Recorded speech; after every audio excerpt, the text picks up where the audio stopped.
It's time to take command with former NFL tight end Logan Paulsen and former Commanders beat reporter Craig Hoffman.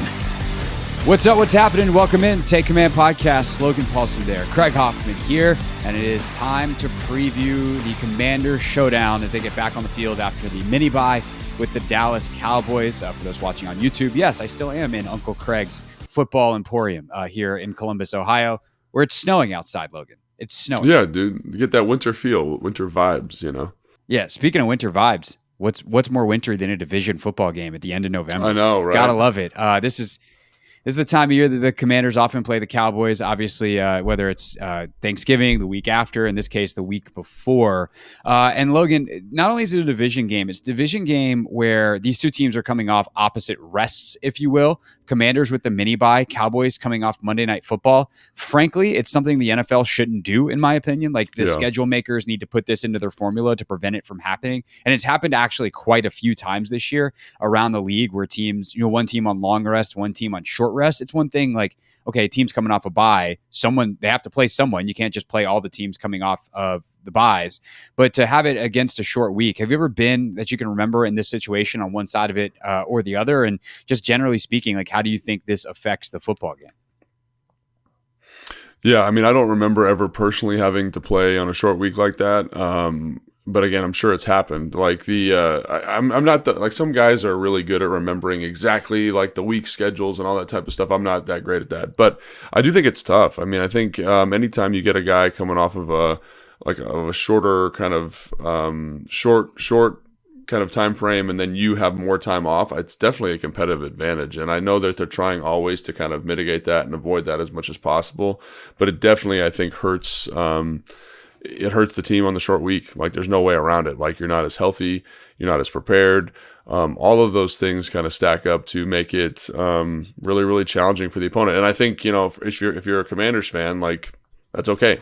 You've had some tough draws this week or this season in terms of schedule. I think the Cowboys probably have had some easier draws in terms of schedule. Like, to me, it all kind of works out in the wash, but definitely something that I think the schedule makers should be aware of 100%. Alas, they have not, and the Commanders get the advantage. It's also a division game, Logan, which we've talked about how these can be impactful before, the familiarity, although this one's kind of a weird one in terms of the matchups here, because you have the head coach here in Washington, who was the defensive coordinator last year in Dallas, so talk about knowing the personnel down there. He knows, obviously, the head coach in Mike McCarthy, who's also, in this case, the play caller. But you don't have the familiarity necessarily for Cliff Kingsbury and Mike Zimmer, although Zimmer's a known commodity, been around the league for a long time. So how does and by the way, it's the first time they've matched up this year. But you do have guys who have obviously played against each other year over year. More so on the Dallas side, although the Commanders had the more roster turnover than anyone in football. Like, we could parse it all these different ways, but ultimately for this matchup, how does the divisional nature of it and also like the intensity of it, how does that change this week? Yeah, I definitely think this is going to be a really unique matchup for this team, and it's for a lot of the reasons you talked about there. I mean, Dan having just coached there, Dan knowing Mike super well, Mike knowing Dan super well. Like, talk about the ultimate scouting report. Like, you've literally practiced against these people for years. Like, we had a brief meeting, for the game plan show that airs on Sunday before kickoff with Dan. He was like, yeah, I used to go to Cooper Rush and be like, hey man, do you think this is man or do you think this is zone? Like, and I was just like, that's such a weird conversation to be having. Like, obviously you trust him, you trust his perspective, but like, that's how well you know each other, and that's how well Mike knows you. And I think about Tyler Biadasz, I think about Armstrong, I think about all of these elements that were brought from Dallas that are now competing. And as a player that's done that a couple of times in my career, going from Washington to Chicago, then playing Washington, and then going from Chicago to San Francisco and playing Chicago and Washington again, like, you get up in a different way for those opportunities. It's like you're trying to, I don't know if you're trying to prove anything, but you're trying to, like Dan explained it the best, it's like you're trying to beat up your brother a little bit, and that's kind of what it feels like. And so I definitely believe that the divisional nature of the game, obviously that's super important. Obviously that's going to motivate people and be up. And Dan mentioned it when we were getting ready for that show that they've shown old clips of the rivalry just to make sure some of the young people understand the impact of it. So obviously it's prescient. But to me, it's the relationships that are, Joe Witt Jr. was just there. The whole defense, like, those are the relationships that are going to really drive this, I think, and make this maybe even more competitive than a normal division rivalry, because familiarity breeds contempt. And I don't know if it's contempt is the right word in this case, but it definitely breeds a harder competitive environment. And I think that's something that I really can't wait to see, and how they get the game plan worked out, knowing that they know that you know, and all that kind of stuff. So I think that's what makes me really excited for this game. It's not as much the divisional stuff. Well, that's important. It's the fact that they're so close in terms of personality and experience. Yeah, for sure. I have a lot of new listeners since the last time you told this story. So I'm going to ask you to tell a story. I'm going to ask you, we go to story time with Logan, because often you get people asking like, oh, well, could Tyler Biadasz, like, will the defense go to Tyler Biadasz and be like, hey, what do you know about this guy? Or like, kind of that personal scouting report from practicing against a guy, or a coach, for instance, and especially on a coach. So, would the defensive staff go to Tyler Biadasz and be like, hey, what's Mike McCarthy thinking here? And you had quite the experience with this when you were in Houston. Can you tell the J.J. Watt Houston prep story of when you faced, it was Kyle, right? Yeah, so it was we were playing Atlanta. So I just left Atlanta. So I think it was I forget who the OC was, but it was just there. Sark? I knew all the Sark had just left. It was the guy who just was in Tampa. Gosh, I'm bad with names. But so I just left, and I am a very fastidious note taker. And so obviously, they let me go, and it didn't work out in Atlanta. No hard feelings, but they came to me. They were like, hey, man, do you have any notes, that you could share with us? So I was like, yeah, let me go through my notes. And so basically I had literally all of their 2-minute calls, all of their cadence work, all of their kind of first and second down priority calls, like that they just liked in general, and was able to install all, like I'd go in the defensive would come up to me and I'd install all of their run calls. So like, hey, on the front side of, power, this is the calls they're going to say. And on the front side of this, they're going to say this. And if it's play action pass, they're going to say this. And basically, JJ Watt came up to me and said, like, that's like the most detailed report we've gotten from anybody from a different team. And all the coaches came up to me and said the same thing. And one of the defensive backs came up to me after the game and said, man, like, you were right. Like, all their 2-minute plays were their 2-minute plays. And I was like, yeah, like, they're not going to change them. Like, that's what they do.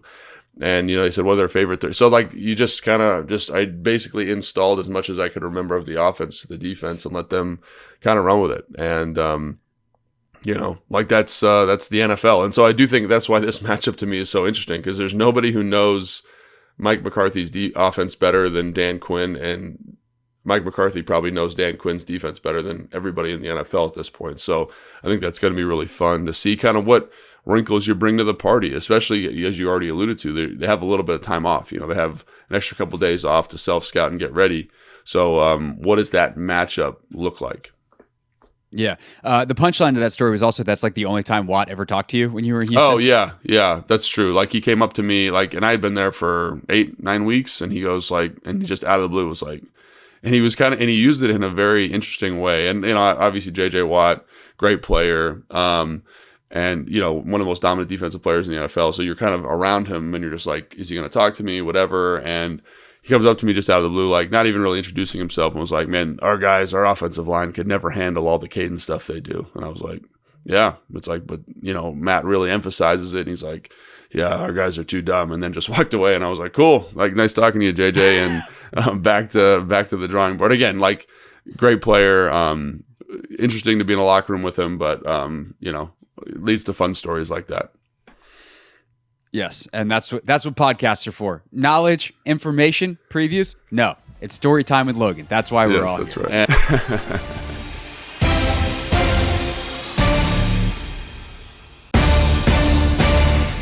Take Command Podcast. That's Logan Paulson. I am Craig Hoffman. All right, that's enough story time with Logan. Let's dive into the actual preview itself. Logan, let's start off with the Commanders' offense, which is kind of dominating the narrative here as people are like, are they in a regression? Is it Jaden? Is it the injury? Is it Cliff in a regression? All of these things. We talked about this on the film review show with Philly, that we think a lot of this just has to do with the opponents. They look like teams playing, or an offense playing some of the best defenses in football. And even in some of those matchups, they've done better than many other teams, including the Pittsburgh game where they put up 27 points. And Logan, have you ever done something or just had like a really rough patch of your schedule, like your life schedule, and you feel really constricted, and you look ahead to the task that's in front of you next after you survive that rough patch, and you just feel freedom?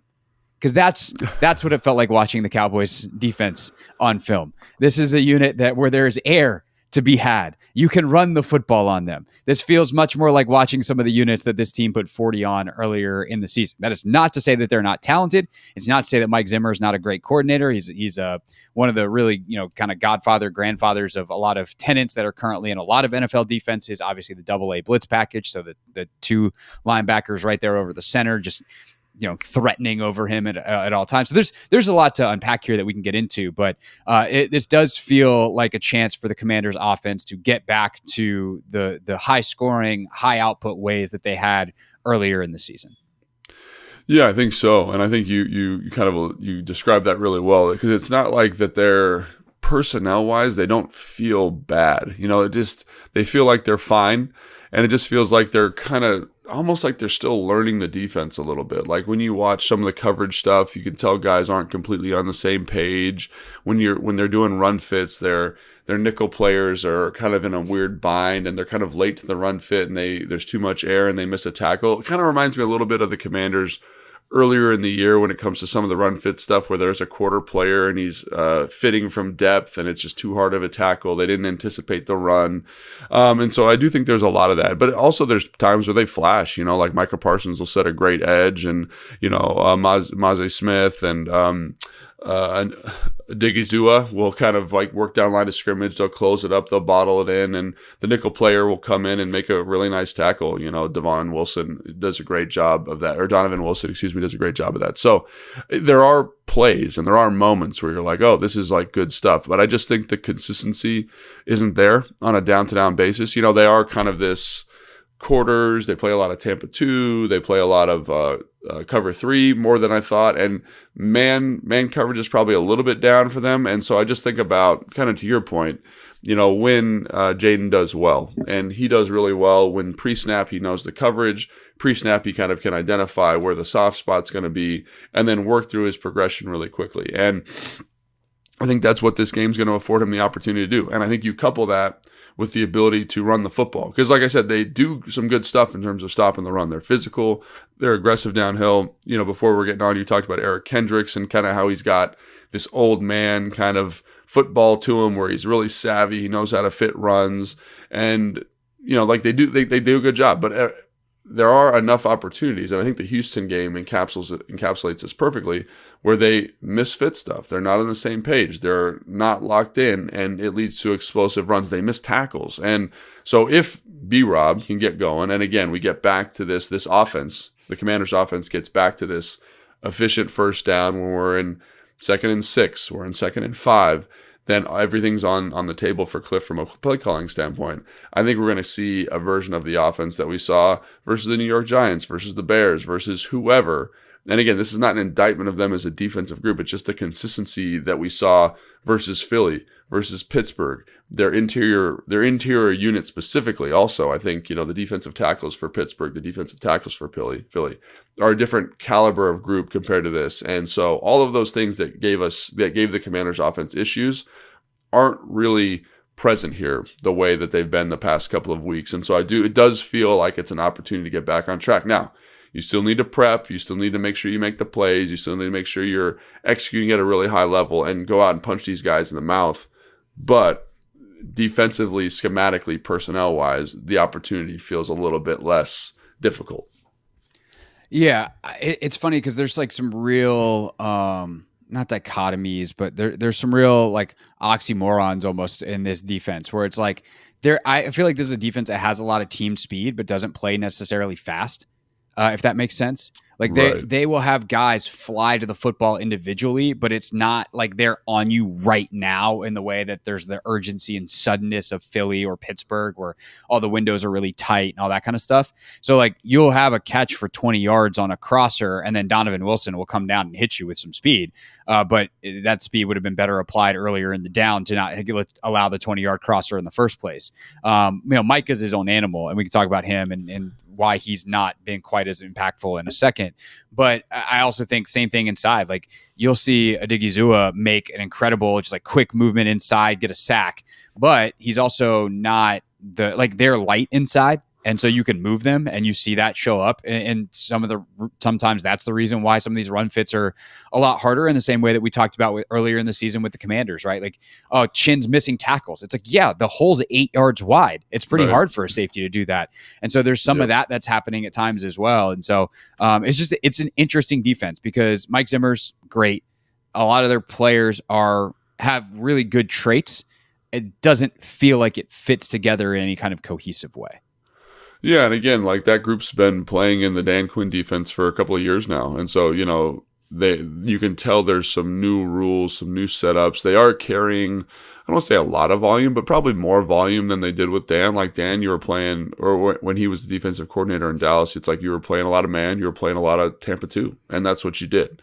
And so now they've got quarters, and quarters has different rules versus different formations and fronts. You've got cover 3, you've got your man, you've got Tampa 2, you've got you mentioned the double A package that he's kind of notarized and brought to the NFL. That's still a big part of them, but that is complicated to do up front, right? And on third down, like that's a whole install you got to do. And so it just feels like there are times where they're not super locked in on every single detail. It's not super locked in on exact run fits, not super locked in on exactly how to pass certain things off.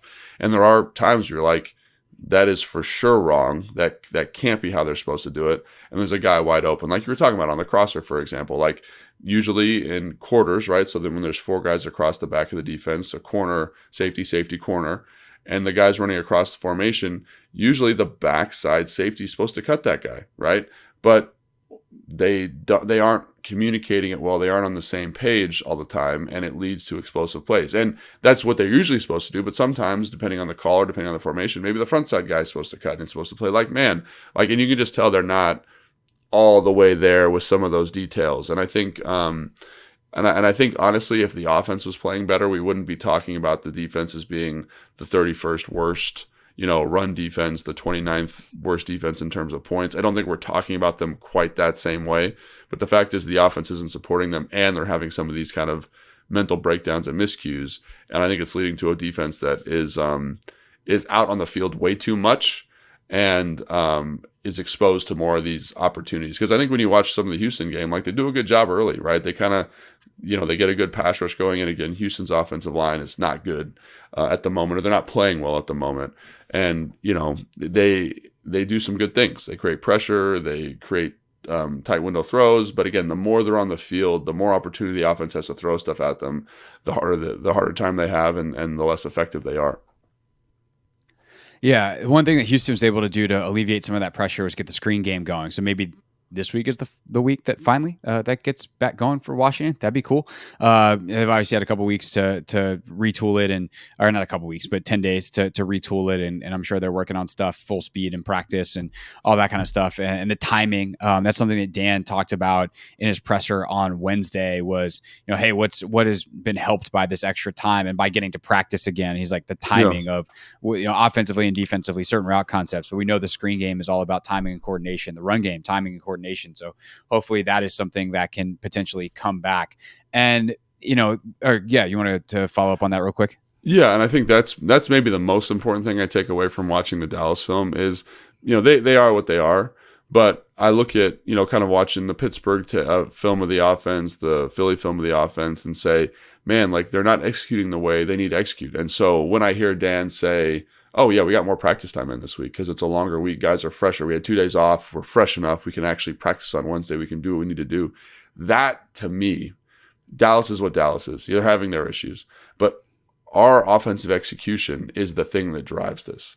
And nothing has illuminated that for me more than like when I was playing and now that when I coach. Like, you can put the best plays in the world in. You can put them all in. You can be the smartest guy on paper. Kyle used to do this, right? It would just be like the perfect play, right? But if how could it possibly go wrong? Right. How could it possibly go wrong? But we didn't know the details. We didn't know exactly how to block it up versus this pressure. We didn't know exactly how to run the route versus this coverage.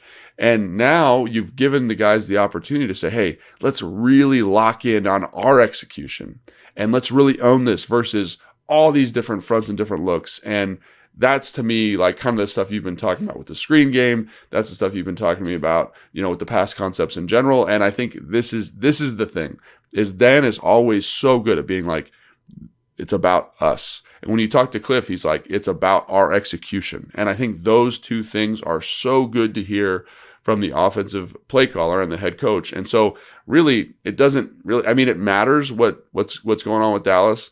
But like, that is the thing that I'm really excited about this week, is we've got more time on task to own and execute this game plan at a high level.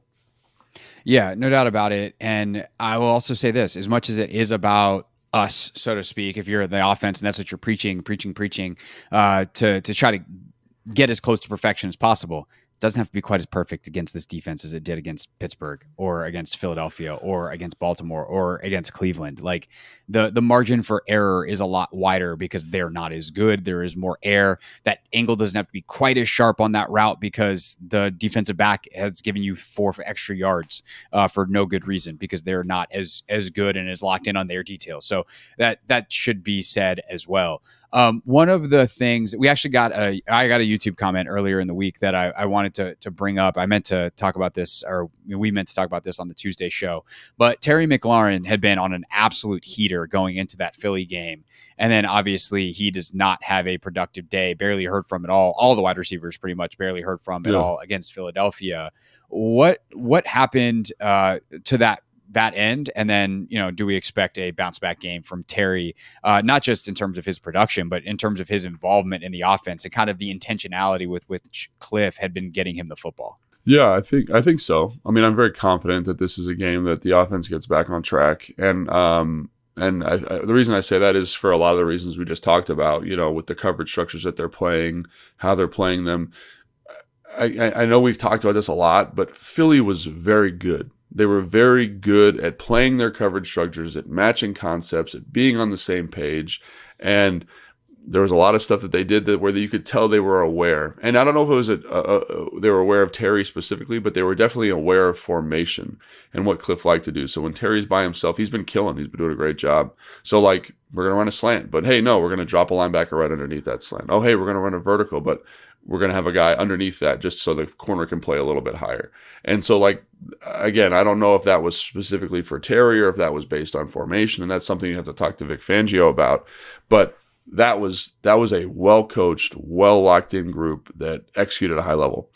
And I don't see that same level of detail from the Dallas Cowboys, at least as of right now. And again, people turn around, they can make they can make shifts at the end of the year, whatever. But I don't see that from them. So I do think it's just going to be like Cliff's going to call the offense. They're going to run the offense.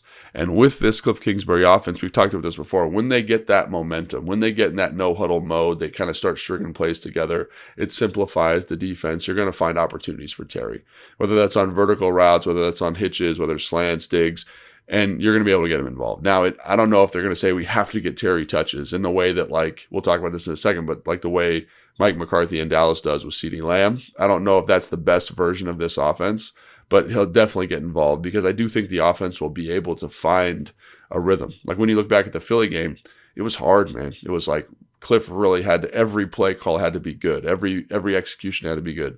That's not going to be the case here. We're going to get in rhythms. We're going to get string plays together and find ways to get Terry touches. Yeah, I don't think the best version of this offense has Ceedee Lamb Ceedee Lamb levels of touches for Terry. However, I do think that there's clearly something between what happened in the Philly game and a Ceedee Lamb level that is a happy medium. And I appreciate that Cliff has a players not plays approach. And Dan also has some level of that of like, we got to get our studs the ball. And so that, while it can happen for a game, I just think that as long as this administration is here, there will not be these extended droughts for their best players in terms of production, because they know that's not how you win. They are very good at not losing the forest through the trees. And so I don't know what that's going to look like. I would try to be getting Terry on some slants and some digs and like some horizontal stuff. Obviously you're going to try to get him vertical some, but like Dallas will give you that air and that space horizontally if you can get him into the teeth of the defense, hit him in stride, and let him run. In the way that we saw the RPO against Pittsburgh, hey, Terry, we're gonna give you another one of those, and this time don't get caught. Joey Porter Jr. Ran him down, obviously. So I think that getting him some of those opportunities is going to be key, and it's something that I think that they absolutely will be trying to do, and it's something that I think they probably will do with some level of success, probably a high level of success on Sunday. No, I 100% agree. And I 100% agree with that. And I think they'll get him touches. The other thing I wanted to point out too, and you talked about this in the last question, was, you think it'll be easier to execute schematically, it'll be easier to kind of get on rhythm. And I also think like the one-on-one matchups in this game are a little bit more favorable for the Commanders offense. You know what I mean? That's something else we haven't really talked about specifically up front, where it's like, against Philly, against Pittsburgh, you got some absolute war daddies on the defensive line inside. And I think this offensive line does really well when it's like, hey, we can run our pin pull stuff, we can get after guys. And I think that when you look at Odighizuwa, a really good pass rusher, I think Mozzie Smith is playing better than people think, but again, not playing to the same level as like Jalen Carter or the dude from Pittsburgh or, whoever it is, right? Like, I think those interior matchups are going to be so much more favorable for Washington this week. And that's something that I just wanted to kind of point out and just double click on. Like, yeah, we're going to get Terry touches, but I do think managing that interior defensive line, specifically in the run game, is going to help B-Rob be efficient, help Austin be efficient. And when those guys are super efficient, the offense is super efficient. And then all of a sudden, those touches to Terry are more important. The quick game becomes more impactful. The keeper play action game becomes more impactful. So that's something I just wanted to point out too, is like you mentioned, individual matchups are better. And those are probably two of the most important individual matchups that I think Washington will be able to exploit. Last but not least on this Cowboys defense, and certainly not least, in fact, he's the number one thing that'll be in the meeting this week. What do you do in number 11? And is that easier now than it was, say, when these two teams matched up last year and the guy in the backwards hat was calling plays for Dallas versus being the head coach in Washington? Yeah, it definitely seems easier than it was last year. I mean, last year, I think Dan did such a good job of being like knowing what Micah did really well and finding him good matchups. Like there's times where he's lined up over the center. He's lined up as a 3 technique. He's lined up as a 5, so like outside shoulder to the tackle, or he's lined up as an off-ball backer and he's on a stunt coming in. And so it's like, how do we target this rush? And so some of that stuff you see this year with Frankie Louvu, and how productive has Frankie been kind of rushing from all these different spots.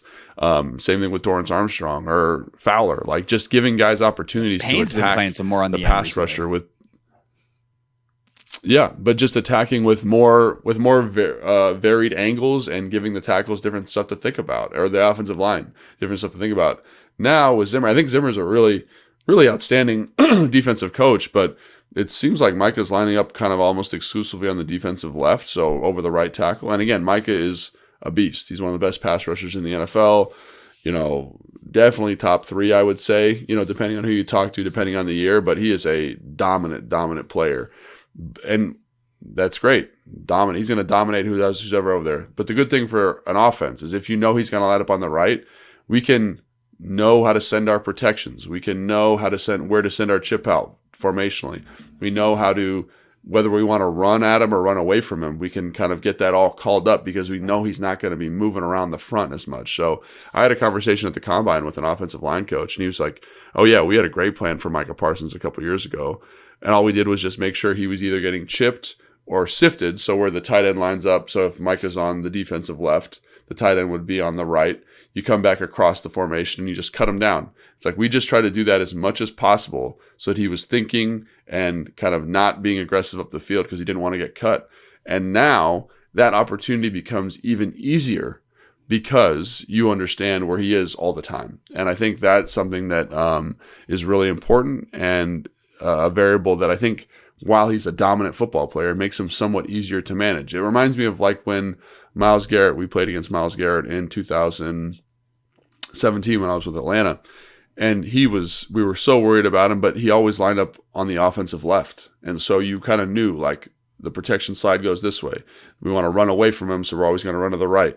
And you just could manage that a little bit differently. And I think that's going to be very helpful in this matchup versus Micah Parsons and the Dallas Cowboys, because you know where he's going to be every single play.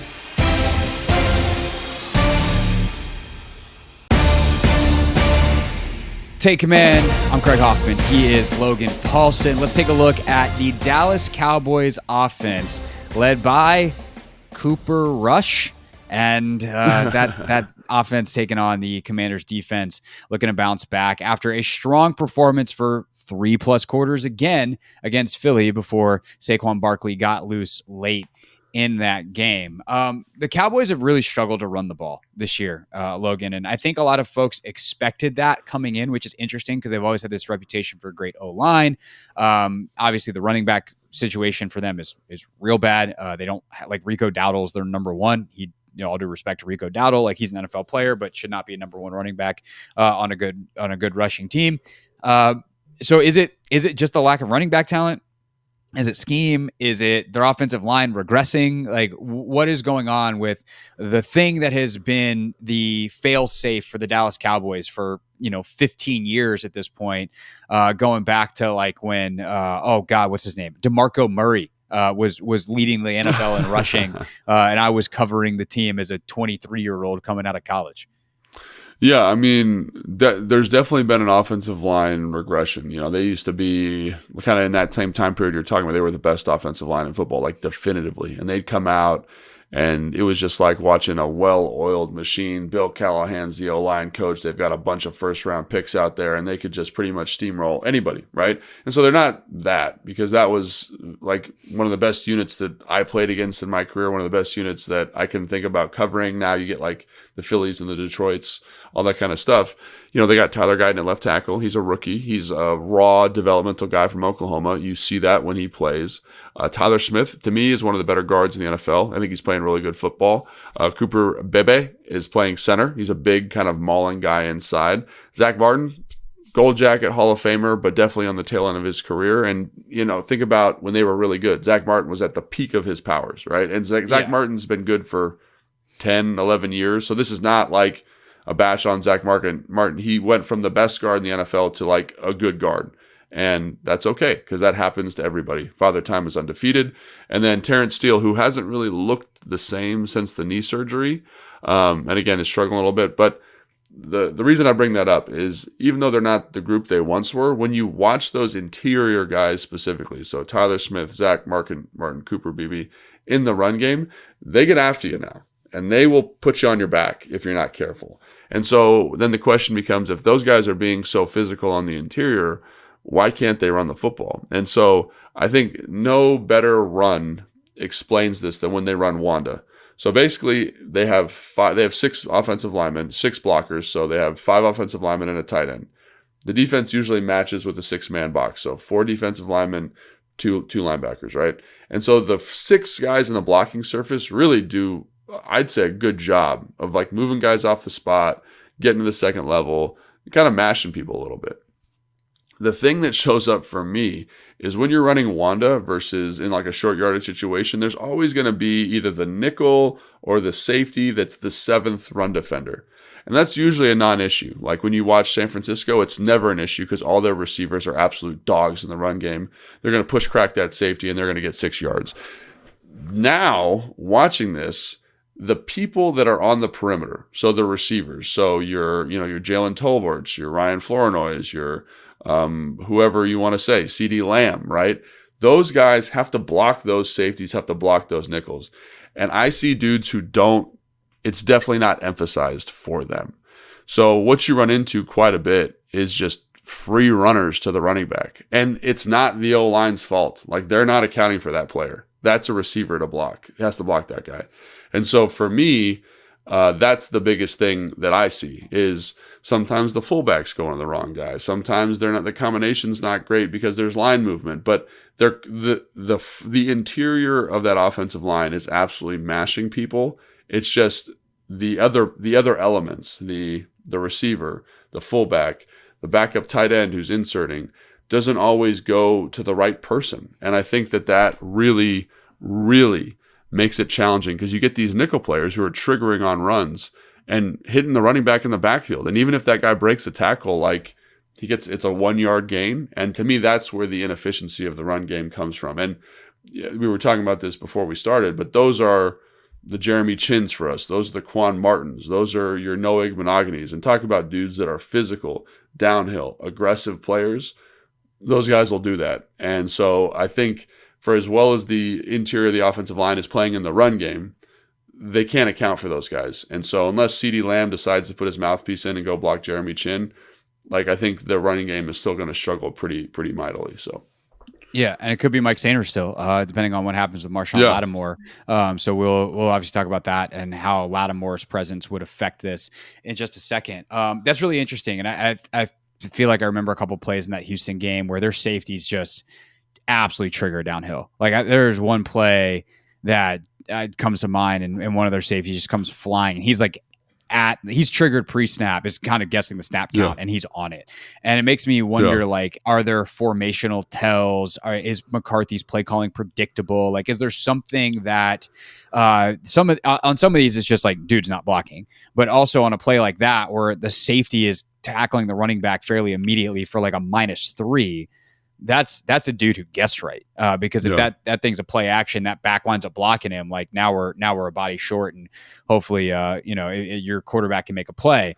But this again goes back to where we started the podcast, where like, what does McCarthy have to mix it up? Because I'm sure Dan and Joe are going to arm this defensive unit with a ton of information to be on certain things in certain situations. And that's only going to that's going to exacerbate that problem as these DBs are flying around, especially in the run game.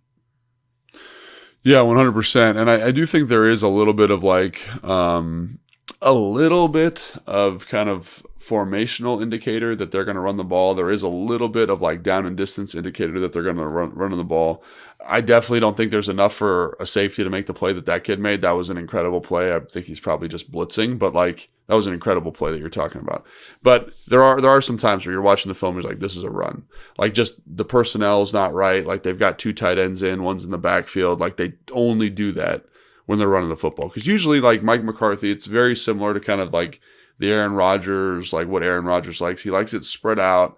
He likes minimal motion. And if he's going to motion, he's going to motion to find a matchup. So like a great example of this is like, they're in a tight bunch. CeeDee Lamb's the guy inside. He motions to the outside guy. They kind of widen in the right way and they run a slant, right? Like that's kind of what he likes to use motion for, while like Kyle Shanahan or Matt LaFleur or Mike McDaniel, they use motion to kind of insulate and set up better angles in the run game. That's not really Mike McCarthy's thing. He's like, we're going to run Wanda, we're going to run duo, we're going to run some pitch, some crack toss and get after guys that way. And so there is a feel that's like, oh, there's 2 tight ends in, right? And they're attached, antennas up, because he doesn't like to do that a lot, right? So I think that kind of stuff is definitely things that the Commanders defense can key in on, and I think they can capitalize on. And it kind of speaks to another reason why they're struggling with a run. Like if you have these kind of formational tells a little bit, and I'm not saying it's all the time, but you can kind of feel it when you're watching film, like that's going to make it hard to run the football. Because like you said, like I can coach the receiver up to crack the safety, but if the safety knows, hey, they're probably going to run the ball here and gets downhill real fast, like that's a tough block for the receiver. So how do you maximize those? And he just doesn't.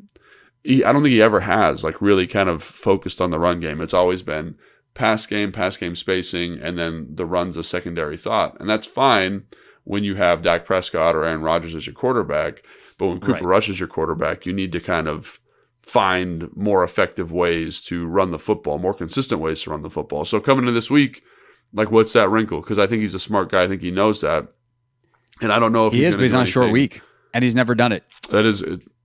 It's a good point. And so that's where I'd say, like, an easy way to do that would be just, like, throw Trey Lance in there. like, hey, here's 15 plays for Trey Lance, and how do we prep that? And I think it's good, obviously, as the Commanders, we see Jaden Daniels every day in practice, so we have our kind of our file of how to handle a running quarterback. But I would expect something that's different than what they've been doing to help maximize that. Because like you said, they don't have an elite runner. Their offensive line in the run game, I think, is playing pretty physical, but they're not the group they once were. So you need to find some wrinkles and some ways to to maximize that group. Yeah.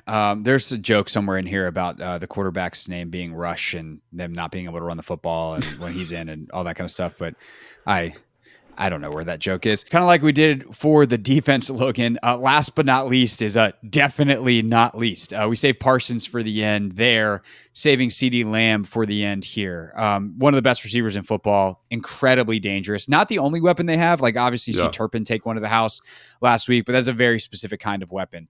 Ceedee Lamb is a football nuke. He can cause a lot of damage, and just anyone in his path is in trouble.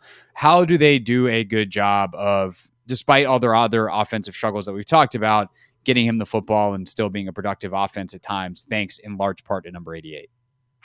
Yeah, man, I think they just do a really good job of kind of like that. I'm trying to think of a good example of, I think, how fans would like you to treat a number one receiver. The Dallas Cowboys do a good job of treating Ceedee Lamb that way. It's like he is going to get touches. When the offense is slowing down, we get him a touch. And so, for example, like they run a little bubble screen on a Wanda early in the game, right? It's the same type of stuff Cliff would do with Terry, right? We need a touch. There's a bad number count, throw him the ball, first down. Oh, we're having a hard time. Here's a reverse, right? Oh, we're having a hard time. Here's a slant. And they don't really go, at least in the Houston game, I'm trying to think, in the Philly game, obviously that was a point of emphasis as well, but they don't really go very long swaths of time without making sure that he's involved in the offense. And it's screens, it's reverses, it's little touches on hitches and smokes, pre-snap reads.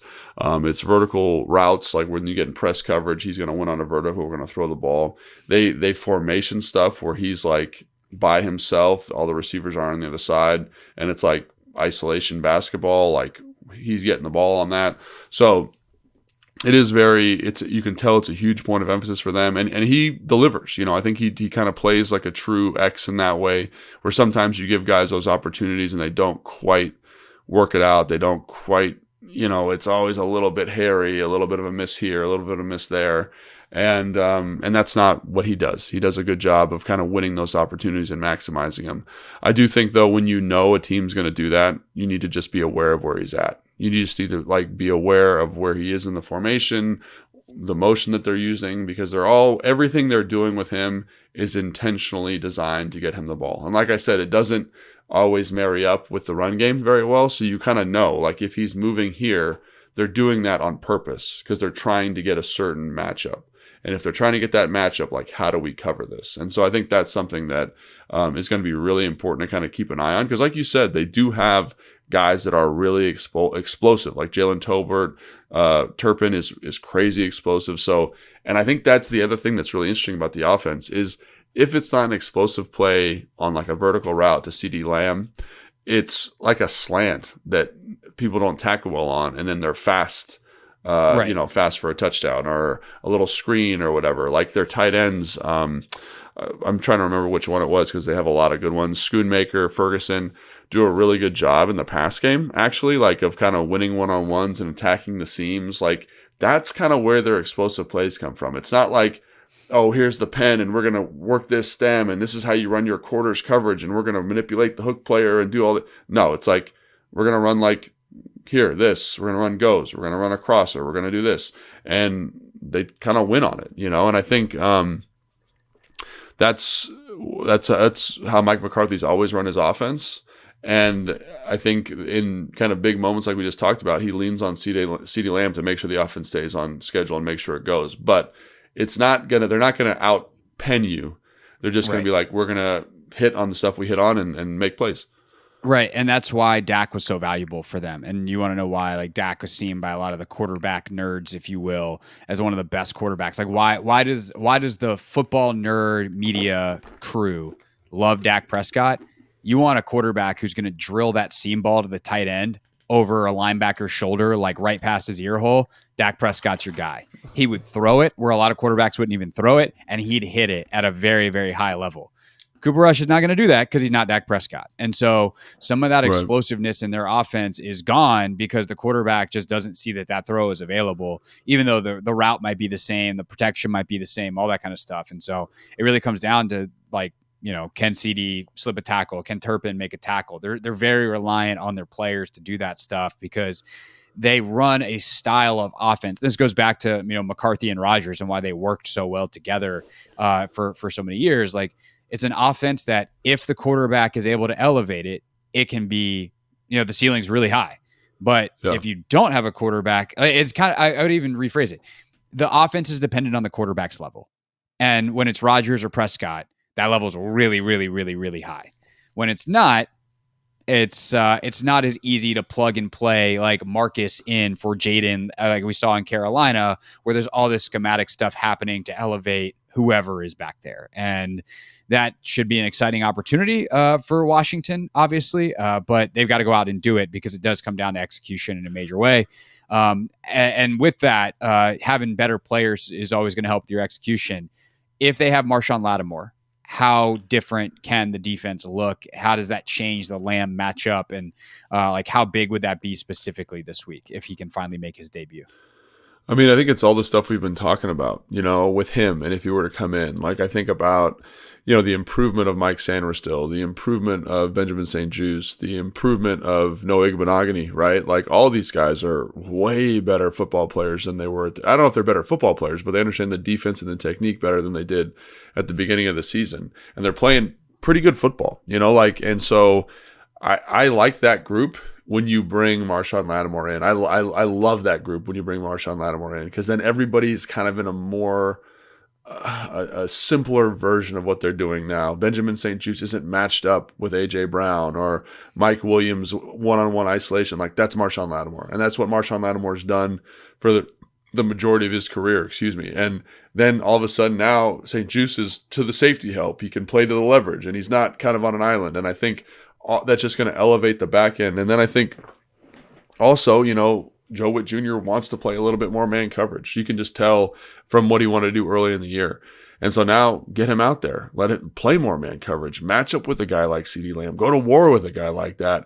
And again, when they try to play isolation basketball, who cares? We got our guy out there that can kind of go toe to toe with that. And we can play our zone coverage or play our kind of match principle that we want to play to the passing strength. And so all that's, or bring our pressure that we want to bring. And so I think that's, if he's back in the lineup, I really am excited to see where he's at health-wise, where he's at knowledge-wise in terms of the defense, because I do think he just immediately raises the floor of the entire group, because you move all your coverage players down, and all of a sudden the continuity of the secondary is significantly better because they're all in better roles. And so I really can't wait to watch that happen.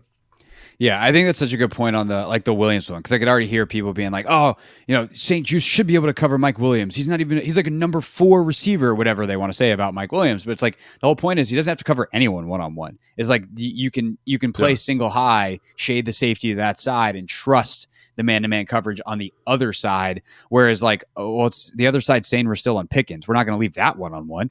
And so that just simple change of the math, I think, is really illustrative. And we'll see, hopefully this weekend, how that works. For the latest updates on that, that's what the radio is for. They put me on live every single day, 4 to 7. And we will be talking about that on the Hoffman Show once we learn more from Dan Quinn. Friday's edition of the show, we will have the injury report within the first 15, 20 minutes of the show typically. So tune us in on the Team 980 to get the absolute latest. We're recording this on Thursday morning. The latest as of now is that Lattimore did not practice on Wednesday, but they were hoping that he would get involved on Thursday. So TBD on that. Logan, anything else for this matchup that we want to hit before we get up on out of here?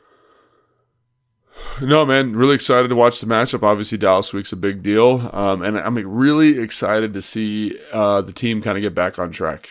After a nice long week of rest, good week of practice, let's get back on track. Let's get a W in versus Dallas. Yep, and it'll be at Northwest Stadium. So we'll do the post-game show live from Northwest Stadium on Sunday. Logan and I will be there up in the press box. Hopefully it's a little warmer back in D.C. by then than it is out here in snowy Ohio. So I'll be back in town for that. Excited to be back. Excited to see him get on the field. And then we'll see you for the post-game show live on YouTube or in your feeds audio-wise immediately after. Film breakdown next Tuesday. And then we'll definitely record Wednesday the preview show for next week. So it'll be early in the week, but because of Thanksgiving, we'll get that done, and then we'll probably just go ahead and release it so you guys can have it if you're driving around, going to family. Have your Thanksgiving, and then tell the kids to shush on the ride home. You've heard enough of everybody, and listen to your old pals, Craig and Logan. No, don't do that. Enjoy your family time. What is wrong with you people? No, but we'll have all the usual stuff that you guys look forward to next week, even with the holiday. For Logan, I'm Craig. Wishing you and yours a very happy holiday season as we get into that, and enjoy the game on Sunday. Speaking of a holiday, it's Commanders Cowboys, everybody. Thanks for watching this clip of Take Command, which has a brand new home. That's right. You can watch on YouTube at the Team 980. You can also listen to full episodes in the free Odyssey app, which is now enabled with Apple CarPlay. So we'll just, follow you around.